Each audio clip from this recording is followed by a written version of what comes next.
Son père est un ancien chapelier d'Aix-en-Provence, devenu banquier. Il a décidé que Paul lui succéderait à la banque Cézanne et Cabassol.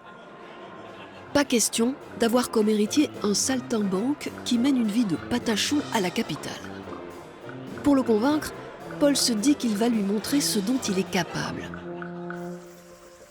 Son père vient d'acheter le Jas de Bouffan, une belle maison de maître.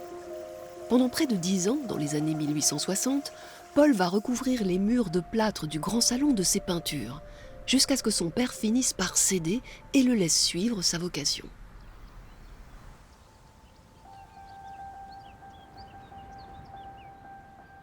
L'ancienne demeure des Cézanne a gardé des traces de son lustre d'antan, même si les propriétaires successifs ont vendu la plupart des terres qui l'entouraient. Elle appartient désormais à la ville d'Aix, qui souhaite y faire venir des visiteurs. Les travaux ont commencé dans le grand salon. Aujourd'hui, les murs sont nus, à part quelques posters récents oubliés dans l'alcôve. Les décorations murales de Cézanne ont été retirées et vendues au début du XXe siècle, peu de temps après sa mort.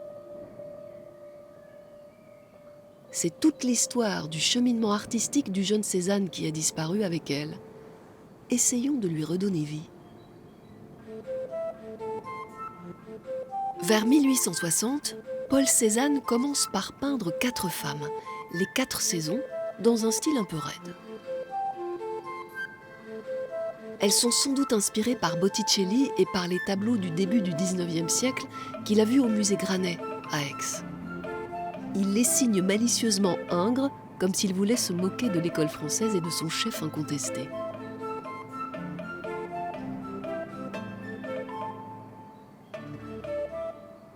De chaque côté de l'alcôve, 2 grands paysages, ici reconstitués à partir des fragments retrouvés.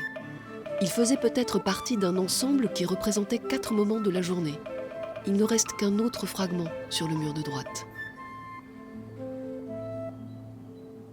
Quelques années plus tard, au fil de ses séjours à Paris, le style de Cézanne change. Avec le portrait de son père, les touches de peinture se font plus épaisses, un peu brutales, presque en relief. Son père trône alors au centre du salon, en position pour contempler les peintures qui l'entourent. Cézanne a vu des toiles de Courbet qui l'ont subjugué. En référence à ses baigneuses, il ajoute un homme nu à son paysage au rocher. Comme Courbet, il utilise le couteau à palette pour travailler en pleine pâte. Comme Courbet, il n'a pas peur de choquer. Son père, en particulier, qui craint que cet homme fort dévêtu ne perturbe ses filles, Cézanne lui rétorque: « Mes sœurs n'ont-elles pas des culs, comme vous et moi ?»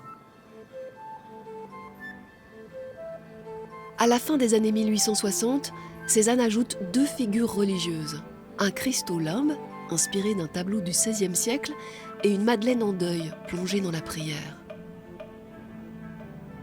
2 images au caractère dramatique, quasi expressionniste, qui parlent de foi, de pénitence et de rédemption, peintes avec de longues touches vigoureuses. Elles ont été séparées en 2 tableaux qui se trouvent maintenant au musée d'Orsay. À côté de tous ces grands formats, Cézanne ajoute plus tardivement 2 œuvres de petite taille. Contraste, presque une esquisse, et enfin le portrait d'Achille Empereur, l'un de ses amis.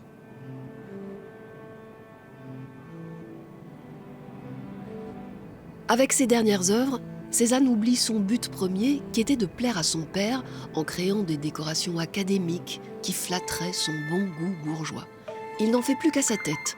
Il superpose les images en désordre sur les murs comme s'il n'avait plus qu'une seule idée, affirmer qu'il est pleinement devenu peintre et qu'il est libre de prendre tous les chemins de traverse qu'il désire.